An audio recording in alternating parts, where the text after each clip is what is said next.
Hello everyone, my name is Andre McClendon. Welcome to the channel, guys. Today I bring you THB to the channel, so please introduce yourself, sir. Hello everyone, glad to be here. Yeah, I'm THB, that's what I go by, THB Finance. Check me out. I obviously run a finance channel like Andre here, and I have the honor of, this is my first collaboration I'm doing, so really excited to be here, and thanks Andre for having me. Just give me a little more background on why you started YouTube and more about your financial history. Yeah, so I majored in finance as an undergrad, and I work in the industry. I actually started out working for financial advisors, but when the pandemic hit, we got to work from home for like a year and a half, and then they wanted us to start coming back to the office, and I really didn't want to do that, and I had wanted to do YouTube in the back of my mind for a while, but that's really what motivated me to go all in and do it. Nice. So starting YouTube, what has been one of your biggest hurdles? Growing, I would say. Like I grew faster than I expected that I would, but like it was hard, to get views and to get subscribers at first. And then I learned, because I wasn't that big into social media before. I've been on Facebook since high school, but I wasn't a huge fan of social media for a while until I saw the money that could be made on it, and that's what really flipped the switch for me. And then I realized how YouTube was interconnected with the rest of the social media and online community, basically. You got to be on Instagram. You got to be on Twitter, basically. You should have a Discord. Reddit is huge, the finance pages on Reddit. And so I started joining different groups and things like that on Facebook and subscribing to different channels on YouTube. And I saw how really you can use them all to kind of feed each other. And so, it started out as a challenge, but I've grown, definitely not to where I want to be, but I've grown faster than I thought I would for the effort I put in. Nice. And especially when I've seen your channel and I went through the data, your growth versus my growth, yours is way better starting out. Oh, yeah, I'm on video 650. I saw that actually. Yeah, there's another channel. It's funny. Started the same day that I started, and has uploaded half the videos I uploaded, and they have double the views. But yeah, it's just sometimes it works out that way. So far, what has been your most favorite thing about YouTube? Getting to monetize, and getting to see all these other channels, all these other people doing the same thing that I'm doing, and seeing this whole finance space. Everyone is as passionate about finance as I am, and like I said, going back 3 or 4 years ago, I didn't even know that existed, and that's what I've really enjoyed. Nice. Now, when you start making, just say, a substantial amount of income on YouTube, what are your plans to do with it? Oh, I'll do this full time. I'll retire early. Basically, I'll be part of the the FIRE movement, and I'll just go all in with this, because to me, this is more rewarding than a corporate job or an office job, because you can impact others. You can grow your channel, you can leverage it into a business, books, podcasts, and you can truly be an influencer. And that's what I see. It's more fulfilling than a corporate job. 100% on that. My last job, I was in the military, and it's very hard to get the same satisfaction that I do right now, especially with this type of work. Right. And what are your near goals? Let's say your short-term goals with YouTube. Well, I'd like to. I try to break my goals into smaller goals. So, one of my first goals was, to make $100 in ad revenue to actually get paid, and then I'd like to do that consistently per month. Then 500, then 1,000, and just keep going. Then 2,000, and so on. Those are I would say those are some of the best goals. Once that steady income comes in, you can start getting into other spheres, start making your own platform. Then what I usually see, merch starts to come out once the revenue comes. But I already have ideas for that. It's just getting people to do it. Yeah. All right, but we're gonna switch positions. Are you good on the YouTube right now? Yeah.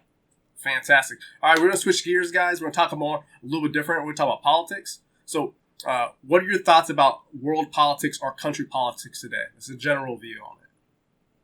Well, it's definitely a subject I'm interested in. It can definitely get controversial. I definitely think our country's moving in the wrong direction at the moment. We have a midterm election coming up in 2 weeks, and I'm excited for that. And who knows, the market could even turn around if there's a change. If it does turn around, I mean, this is going to be very, very interesting. But what are your thoughts about Ukraine and Russia when it comes to our current politics right now? I think that basically, if it weren't for our intervention there, Russia would have probably had more success. I'm frustrated that we're spending as much money as we are, even though, like, I understand it's important. I understand, like, our mission of the world. We help promote freedom and democracy and all of that. But with the problems we have here domestically, I would rather put more money domestically. Oh, to get on to the domestic part, do you think our politicians are focusing too much outside? Like, where should their main focus be at? If you had like a way to control them or have some influence on it. Well, if you go back to like the 1980s, like, or even before then, like when we became like the world's like number one superpower, it seemed like we became the leader of the world, the leader of the free world, and so we kind of projected our image around the world. But things domestically, I feel, have declined in the last few decades, and there's so much that needs to be done here. I mean, like the infrastructure in our cities, our border, things like that. Like there are a lot of things that need to be cleaned up. And I absolutely think politicians are focused. I mean, look at the growth of China, for example, and a lot of politicians do business over there. And I think that it would be nice to see like a return back to, like, I don't know if you want to call it patriotism or American values, but I think that unfortunately the dollar controls most of our politics and most of what goes on, unfortunately. If you can fix only one thing in in the United States, what would you fix? You can just fix one. If I could fix only one thing, right now, I think that immediately, what I think would get inflation under control, if we produce more energy domestically. Like right now, there's such a focus on climate and green energy and things like that, and that's great and all, but the technology's not quite where it needs to be.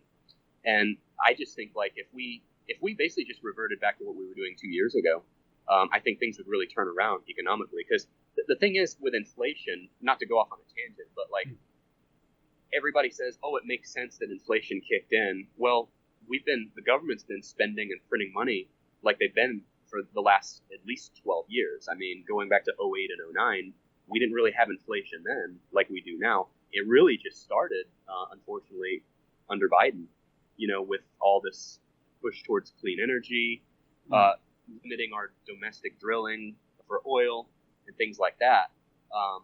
So really, where a lot of people kind of Monday morning quarterback and say that it makes sense that inflation's happening, it's really a more recent phenomenon.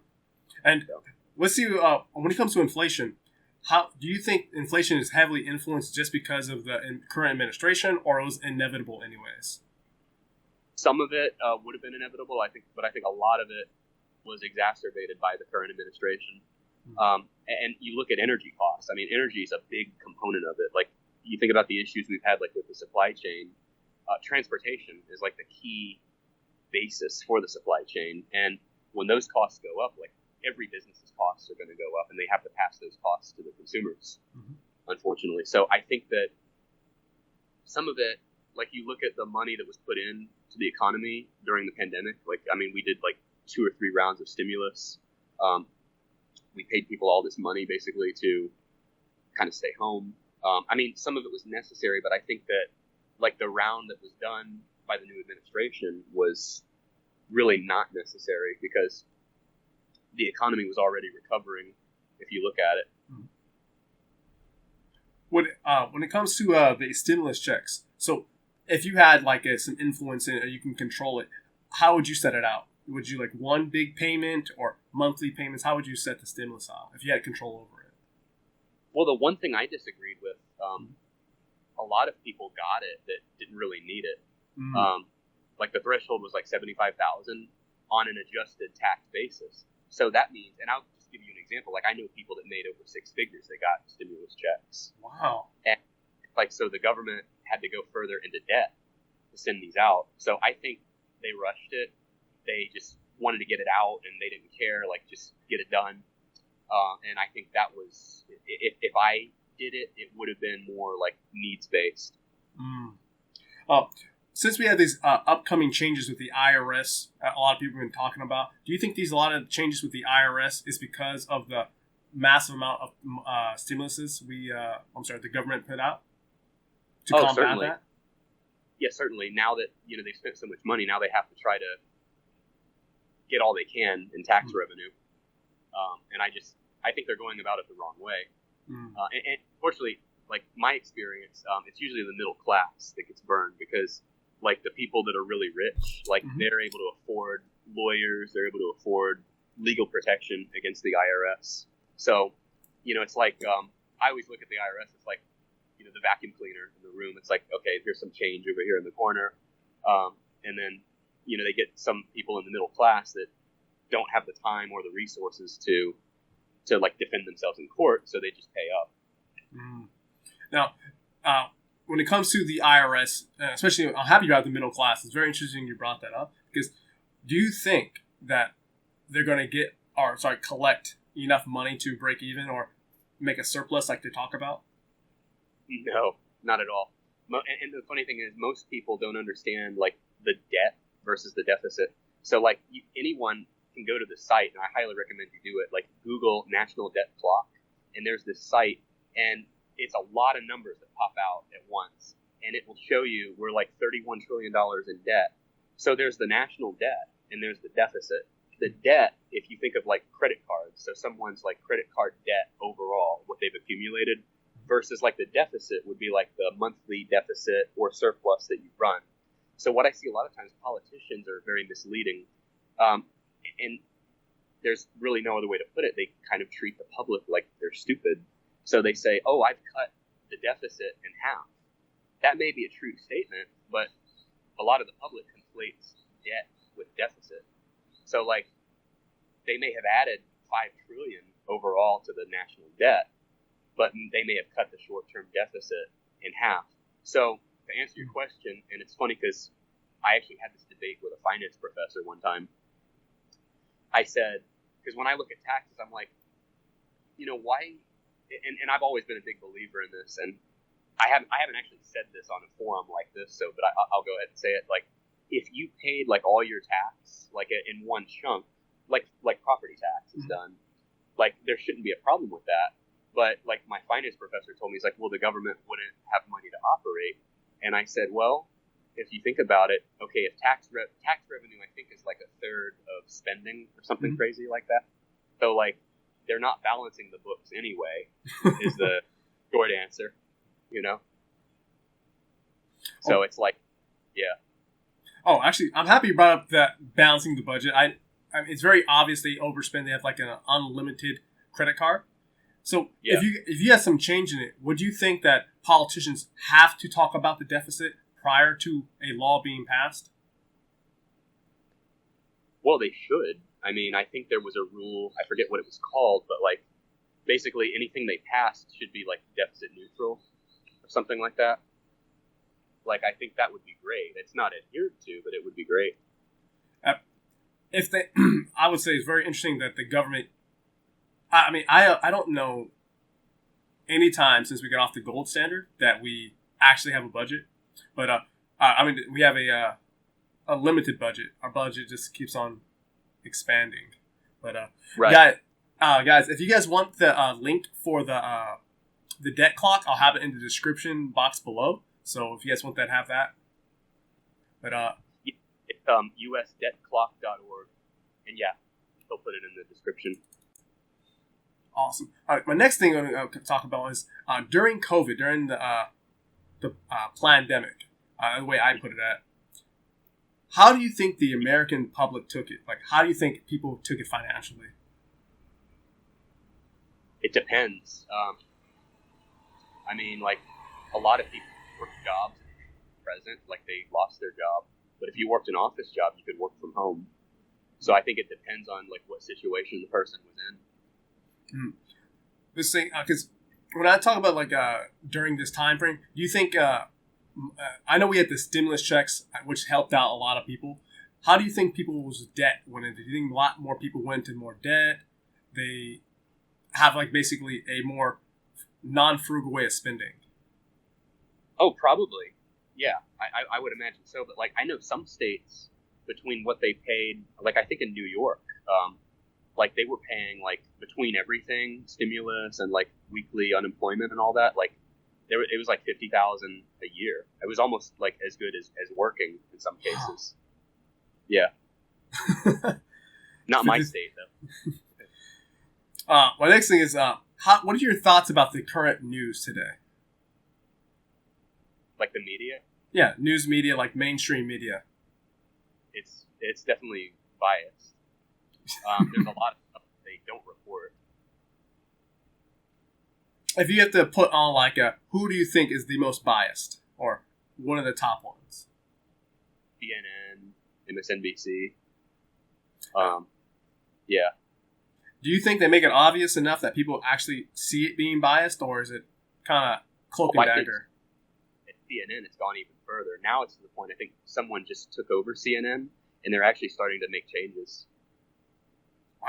Yeah, I heard about the changes, and yeah, just it kind of blows my mind how we are. It's like since what is it? My first time understanding politics more was during Bush, and seeing President Bush. President Bush Jr. I'm not super old, and till today, it seems like the media has very, very progressed in limited speech. What are your thoughts about the limited speech part?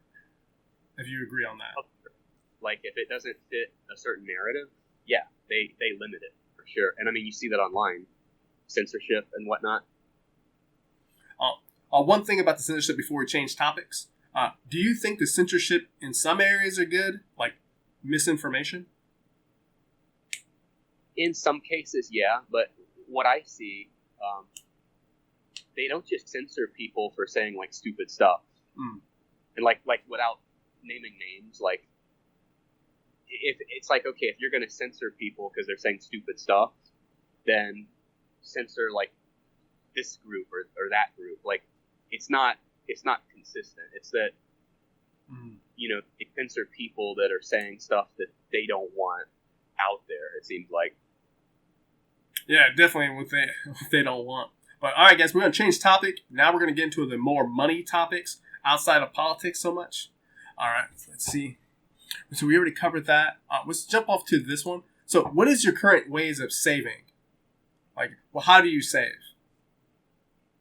Well, I mean, traditionally, like, I'm not a big fan of savings accounts. Like, with inflation being almost 9%, the savings accounts don't pay. Like, and they never have. I mean, even when inflation was normal, the savings accounts just don't pay because interest rates were so low for so long. But for me, like, I'm kind of unconventional. Like, I combine the investment accounts with the savings accounts. So, like, I mean, my 401k is a primary savings account, and I do a lot of like credit card churning, things like that. I get bonus like that, and I put it in the account. I don't keep a lot of like just cash in an account just because it loses value every day, and that's something I talk about on my channel all the time. Nice. Savings. Actually, about that, when it comes to like a retirement, since we have massive inflation, I mean, I think it's pretty obvious across the board. What are your thoughts about how people can plan for inflation long term? It's really a challenge because, like what I've been saying, it's like, so the markets had a historic drop this year, and then there's 9% inflation on the other side of the coin. So you either invest and lose money, or you keep it in cash and lose money. But the good thing is this won't last. Like, we know that, things will eventually self-correct over time. But I mean, my opinion, like my advice is keep investing, regardless. Like, dollar cost average. Yes. Actually, about that, when it comes to like investing, getting knowledge for it, where is the best places that you find information about investing? YouTube. Mm. No, I'm just kidding. I mean, that's part of it, but like, really, there's so many resources online. I think, like, I found that if you watch like business shows like CNBC or like Fox Business, like there's some good people on there, but a lot of times they're behind the curve. You kind of have to self-educate, read a lot, study what successful investors do. And, I mean, I have learned a lot on YouTube. I've learned a lot. I mean, I majored in the subject, but I would say formal education doesn't really teach you a lot. You've got to learn a lot, like, on your own. And also, when it comes to learning, what are some of the negatives, or not negatives, let's say, some of the fails or losses you've taken? Have you taken any of those while on this process of learning? Oh, definitely. I went pretty big into options trading last year when we had the same bull market that we had, or the tail end of it. And I did really well on my first several trades. And then this year, I've just gotten beat up trading. And I'm to the point now I've kind of pulled the plug on it. And the irony is that now the market's starting to go back up. Now that I've stopped trading options for the most part, now the market's going back up. Interesting. I'm not a big options trader, but what are some thoughts about options trading? Like, what do you like about it? What are your thoughts about that? Well, you can make a lot of money in it if you know what you're doing and if you time things right. But you've really got to have a strategy, because if you don't, it's just like going to the casino. Like, you could win a lot on one hand and then you could lose it all on the next hand. For me, I started out, especially in the bull market, like call options, trading earnings, playing earnings, volatility, things like that. Like last year, in one of the first options videos I did, there's a video game company called Roblox, and they had a great earnings report like last October. And I was actually in an option that was way out of the money, and it was about to expire worthless. But then all of a sudden, Roblox came out with great earnings, and the stock just went insane. And the funny thing, so the option made me like $2,000, but if I had held on to it another week, the stock went up so high that same option could have been worth like $30,000. Wow. And yeah, I felt dumb selling it, but you don't know. I mean, it could have dropped the same day. Like on the same side of the coin, like it could have dropped, and then that $2,000 gain could have been gone. Just like that. Oh my God. So this happens so often. I read it in my my trading plan. Like, happened again. Yeah. Also, when it comes to investing, have you ever done anything internationally or outside the States? Yeah, I've done like an emerging markets fund. I've done, and the funny thing is, and I've mentioned this in some of my videos too, I look at international diversification. Like, I think you can find it through U.S. companies, because so many companies are multinational corporations. So like you may get some international exposure. Like you think about like large cap companies, whether it be McDonald's, Amazon, Apple. A lot of their factories are like in China. They're producing all of their materials in China. McDonald's is all over the world. So I think you do get some international exposure even from U.S. companies. But I definitely, in a balanced like index fund portfolio, I definitely do an emerging markets fund, and I was actually in like a European like large cap fund one time. So yeah, I do some international, but not much. Nice. And what are your thoughts about precious metals or like gold and silver, stuff like that? I think that as an asset, so there's this tangible aspect to gold, silver, and all the metals. But like as an asset class, it doesn't necessarily outperform the indexes. And the thing is, like the value of like the gold index, I think we were talking about this before we started. It's like you look at what gold would sell for, like a pawn shop or something, versus what the index trades for, and there's a difference. So that's kind of always confused me. I think the rule of thumb this isn't my rule, but just what I've read and what I've heard, like 5% in commodities. But what I've found, like historically, they don't necessarily outperform other indexes. But having some is better than having zero. Oh yeah, certainly. And on the next topic, when it comes to money, what are your thoughts about cryptocurrency? Do you like them, hate them? I think my opinion's changed over the last year. It depends on which one. Like, I think Bitcoin, like I thought I understood the idea behind it, and I even have a book actually. I was gonna mention. There's something called the Bitcoin Standard. This theory or movement that cryptocurrencies could replace actual currencies. I'm not too sold on it, but outside of Bitcoin, basically, I think a lot of the other cryptocurrencies are scams. That no like legitimate value. But that book actually is right here, the Bitcoin Standard. Wow. And it's a well reasoned argument. I mean, because I think Bitcoin was founded by, who was it, Satoshi Nakamoto, and after the 08-09 crash, and because there was a lot of lost faith in the dollar and what happened with the big banks, in the financial crash, and I think that led to the creation of something like Bitcoin. But I mean, all cryptos are so far down this year. I mean, it's not even funny. Yeah, out of the cryptos, there's like 20,000 plus cryptocurrencies out there, and Bitcoin is number one. But what I like to dive into is a little bit. Do you think Bitcoin is number one just because it was first, or is it actually superior than other cryptocurrencies? I think it's that. I think it's it was first. It's like the main one. I think it's the highest valued one for sure. And yeah, I think people see it as the most tangible because there's a finite quantity, right? Like there's never going to be any more Bitcoins made. Yeah. I'll say it's very similar that people consider like Bitcoin and gold. Like you got to have at least some of it in your portfolio. Some crypto. Yeah. I mean, like I have some cryptos. Like I don't even look at it. I have a fractional share of Bitcoin. I think I had Chainlink. I had XRP, and it was going up last year. But XRP got delisted like 2 years ago, so I've been stuck in it. I haven't been able to get out of it. I think I bought it in 2019, and I've just been hanging on to it.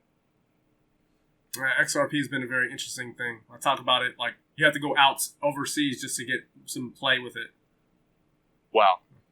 A very interesting thing. But another portion when it comes to money, when you start making money on YouTube or even currently, what's your plans when it comes to giving back to either your own community, your own YouTube channel subscribers, or what's your plan for just giving back? Oh, I think I would end up doing a lot of like free coaching, mentoring, helping people financially. Like I don't want to become like some of these other big channels. Like they become, I mean, they start their own business, but they become like grifty. They have courses, they charge exorbitant amounts of money for like a phone call, for coaching, things like that. And I couldn't see myself being too greedy like that. Like once I'm set, like once I have enough, like I would give back in the way of, and I would even like, volunteer and do things like that too. Like, because my goal, like, I think it's better for society. Like, if people are more financially savvy, financially stable, it's a good thing for society, right? So that's actually, wow, there it is. That's the donating portion. So we were actually, prior to the call, we were talking, spitballing about things. Now, there's three of the topics that I want to cover that's outside our normal thing. The first thing is programming trading. What are your thoughts about that, or what about that? I'm very intrigued by it. I've been in finance, and I've been on the IT side of finance. So, I know a little bit about programming, but it's something I'd like to learn a lot more, and I'm very intrigued by it. Like, I hear a lot of success stories of program trading. I mean, obviously the guys on my channel, I program and trade. I do algo trading. I show the entire script and data, so there's no mysticism to it. And I told like there is issues with it. The biggest issue with program trading is the time required to program. Like, yeah. And like I think the reason to look more into it, like we were talking about before we started, like on Facebook, like there's so many different people that will reach out, and they're in some kind of a group, and I think they make money if they recruit you or something. So like I haven't really looked into it further, but like hearing what you've said about it and others, you know, that I trust, I definitely think that it's it's got good potential. I'll say the positives into it: trading 24/7, limits everything. I mean, you can do when there's a giant gap in the market, you can capitalize off that gap. There's stuff like that happens, but it may. How to say it, the best way, guys? I would say if you're going to get into algo trading, find a programmer or become a programmer and create that connection. Because when you get with a company that sells algorithm trading, you might have some issues getting into a network marketing company. Not saying that they're bad. I don't want to go down that rabbit hole, but just be careful when it comes to that. But yeah, for sure. Well, actually, another topic about that. When it comes to algorithm trading, mostly banks love algorithm trading. Like they have entire buildings dedicated to it. Do you think that's like more of the future where you're going to be going and others? I think so, and I've even heard like some Wall Street firms have like a perfect trading record this year because of stuff like that, which is crazy because like the way the market's done this year, to think that like they have like a perfect like no losses in a year like this, like that's really remarkable. Oh, God, that would be nice. Yeah. Our next thing is when it comes to, because we talked about this prior to the video, I want to bring it up.